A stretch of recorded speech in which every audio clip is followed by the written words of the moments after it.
तो संत समाज को क्या देते हैं? संत है वो समाज को क्या देते हैं? तो बोलते हैं कि saints are the filter system of the society. वो फिल्टर सिस्टम कैसे? शुद्धि देते हैं आपको। प्रमुख स्वामी महाराज ने अपने जीवन काल में, जैसे मैंने कहा, ये जितनी भी बड़ी आप संस्था देखते हो प्रमुख स्वामी महाराज का निर्माण है। उन्होंने 45 इयर्स में 1300 संस्थाएं बनाई। जो एक संस्था, एक कैंपस यहां आप देखते हो, ऐसे छोटे मोटे 1300 कैंपस प्रमुख स्वामी महाराज ने अकेले हाथ 45 इयर्स में बनाए। जो ये नासिक शहर का सबसे बड़ा बिल्डर हो उसको पूछ तो लेना कि भूल से तेरे को कोई सपना आया है इस प्रकार का कि 1300 जमीन आपने देखी है क्या? नासिक का नहीं, पूरे भारत का सबसे बड़ा बिल्डर और डेवलपर है, उनको पूछ तो लेना कभी। हमने तो पूछा था, हम हैदराबाद में मिले थे तब, कि भाई साहब आपने 1300 जमीन देखी है? तो बोले नहीं देखी है। पैर रखा है? तो क्या नहीं रखा है। मैंने बोला प्रमुख स्वामी महाराज ने 1300 जमीन पे प्रोजेक्ट डेवलप किए हैं, और वो भी non residential, non commercial project. Construct करके बेच नहीं देना था, और वो भी ऐसे पत्थर के, आरसीसी के नहीं। मैंने बोला कि आप कोई बिल्डर डेवलपर को पूछ लेना या नासिक में कि कभी सपना आता है तेरे को कि दिल्ली जैसे शहर में यमुना नदी के किनारे 110 एकड़ का प्रोजेक्ट पत्थर का, और वो भी 5 साल में पूरा करना, नॉन रेसिडेंशियल, नॉन कॉमर्शियल। वो प्रमुख स्वामी महाराज ने 2005 में पूरा किया। 2005 से लेके आज तक हमारी average I 17,000 footfalls per day, 17,000 लोग per day, from 2005 October to 2021 today November, that I am talking to you. 17,000 people every day, and people have changed their lives for the better. पहले तो हम प्रसंग याद रख पाते थे, अभी तो हम भी याद नहीं रखते, क्योंकि इतने सारे प्रसंग रोज 10, 15, 25, 50 प्रसंग बनते हैं कि लोग अपना जीवन बेहतर करके अक्षरधाम से विदा लेते हैं। मैं आपको एक प्रसंग सुनाऊं। वहां कोई हरियाणा के छोटे से गांव में से कोई 2-4 व्यक्ति शहर में, दिल्ली में कुछ काम के लिए आए होंगे, तो वहां मेट्रो से गुजरे तो देखा, ओ इतना बड़ा क्या है ये, अक्षरधाम क्या बना। उतर गए वहां पे, अक्षरधाम में आए, प्रदर्शनी सब देखी, बहुत प्रेरणाएं मिली। क्योंकि जीवन जीने की शैली, जीवन जीने की भावनाएं, जीवन जीने के उत्कृष्ट सद्गुण वहां अच्छी तरह से प्रदर्शित किए गए। Akshardham makes you a better human being. तो ये दोनों ने ये बात देखी, तो उन्होंने विजिटर्स बुक में, हम जनरल विजिटर्स बुक भी रखते हैं, उसने लिखा कि मैं हरियाणा के एक छोटे से गांव में से आता हूं। मेरा व्यवसाय यह है कि मैं रोज सुबह अपनी साइकिल पे 2 कैन लेके घर घर जाके दूध बांटता हूं। सुबह में एक बार और शाम को एक बार, जैसे गांव में आते हैं साइकिल पे दूध लेके। हमारा गांव बहुत छोटा है, 150-200 परिवार है, हम 3 दूध वाले हैं, तो मैं 50-60 घर को दूध देता हूं, और उसी आमदनी से मेरा परिवार चलता है। छोटा गांव था,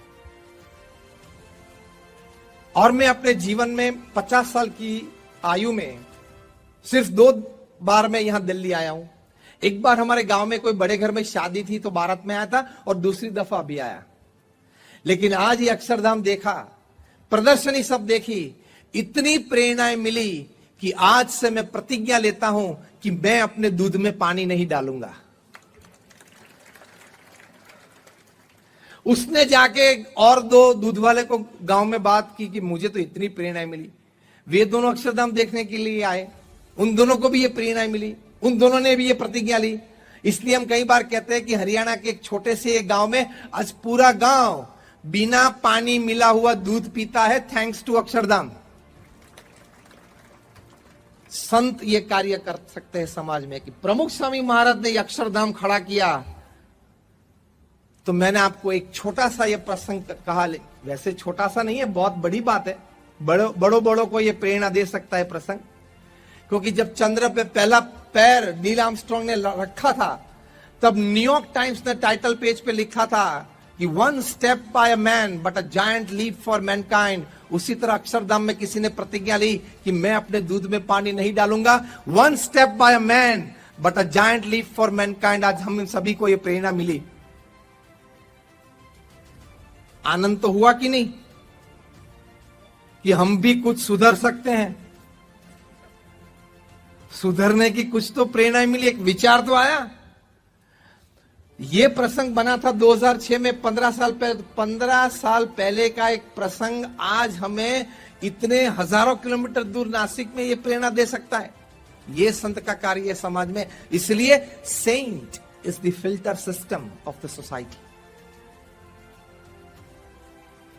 वहां अक्षरधाम में बड़ी लार्ज फॉर्मेट फिल्म है, आईमैक्स फिल्म है, जिसमें भगवान स्वामीनारायण के बचपन के जो कार्य वो अच्छी तरह से वर्णित है। जिसको भगवान स्वामीनारायण के तरुणों में उनका नाम था नीलकंठ। तो ये नीलकंठ वर्णी बचपन में छपैया अयोध्या जहां वे प्रकट हुए थे, वहां से लेके पूरी हिमालय की गोद में जाके, मानसरोवर तक जाके, यहाँ सुंदरबन में बंगाल की ओर जाके, नीचे रामेश्वरम तक जाके, कन्याकुमारी तक जाके वापस वे गुजरात में आए। ये पूरी उनकी जो यात्रा, ये जब 11 साल के थे तब उन्होंने शुरू की थी और 17 साल तक उन्होंने, मतलब 6.5-7 साल तक की थी। ये पूरी यात्रा अच्छी तरह से हमने 45 मिनट की फिल्म में, लार्ज फॉर्मेट फिल्म है, उसमें दिखाई है। उसमें एक दृश्य यह है कि एक जगह पे वे जाते हैं गांव के बाहर, वहां एक बूढ़ा होता है, बहुत बीमार था। वो अपने हाथ में, वहां प्लेट थी, उनके पास रोटी थी, लेकिन रोटी तोड़ के मुंह में भी नहीं रख सकता था, इतना अशक्त था, वीकनेस इतनी थी। ये छोटा बालक नीलकंठ वर्णी ने ये देखा, वहां वे बैठ गए और वो बीमार की सेवा की, और वहां 2 महीने तक रुके, उनकी सेवा की, उनको जरा ताजा माजा किया और फिर वहां से चले। ये दृश्य कोई परिवार ने देखा होगा। सुबह से शाम तक ये नीलकंठ वर्णी का ये शो, 8-10 शो चलते हैं। तो एक शो में ये कोई परिवार बैठा होगा, यंग फैमिली, हस्बैंड वाइफ थे, उनके 5 साल का लड़का था। शो में से बाहर आकर ये लड़के ने अपने माता पिता को कहा कि पिता, you take care of your business, I will serve my country like Nilkanth, I will serve my poor countryman like Nilkanth. क्या प्रेरणा एक 5 साल के बच्चे को मिलती है। एक लड़के ने यह फिल्म और देखी और बोला कि इस प्रकार का जीवन जीना चाहिए। वो वीडियो गेम्स का एडिक्ट था और घर में पूरे कबर्ड में उनके पास 15-20 वीडियो गेम्स थी, गैजेट्स थे, और 4-5 घंटा बिताता था। पिताजी ने कई बार मारा होगा, माता ने कई बार उसको कहा होगा, लेकिन फिर भी वो छोड़ नहीं सकता था। और पढ़ने में परसेंटेज कितने आते थे? 40-42%। माता पिता चिंतित थे।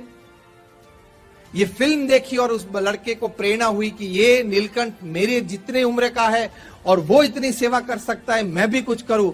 बाहर आके उन्होंने अपने पिता और माता को कहा कि daddy, mom, from today I take a pledge, मैं एक प्रतिज्ञा लेता हूं कि मैं तो वीडियो गेम नहीं खेलूंगा, पर लेकिन मेरे मन में एक विचार है कि ये सभी वीडियो गेम्स के गैजेट्स हमको अभी 1 महीने पहले स्कूल से एक ऑर्फनेज में ले गए थे। तो वहां जो बच्चे थे वो, उनके तो कोई माता पिता है नहीं, उनके पास ये गैजेट्स नहीं है, तो हम क्या सभी गैजेट्स उनको दे सकते हैं? I want to donate all my video gadgets to an orphanage. ये विचार एक 12 साल के लड़के को आया अक्षरधाम में विजिट के बाद। उनके माता पिता तो वहीं रोने लगे। हमारे स्वयंसेवक ने पूछा कि मैं आपको कुछ मदद कर सकता हूं, क्या आपको कोई तकलीफ है? उन्होंने कहा नहीं, ये तो हम बहुत इमोशनल हो गए इसलिए, और कोई तकलीफ तो नहीं है।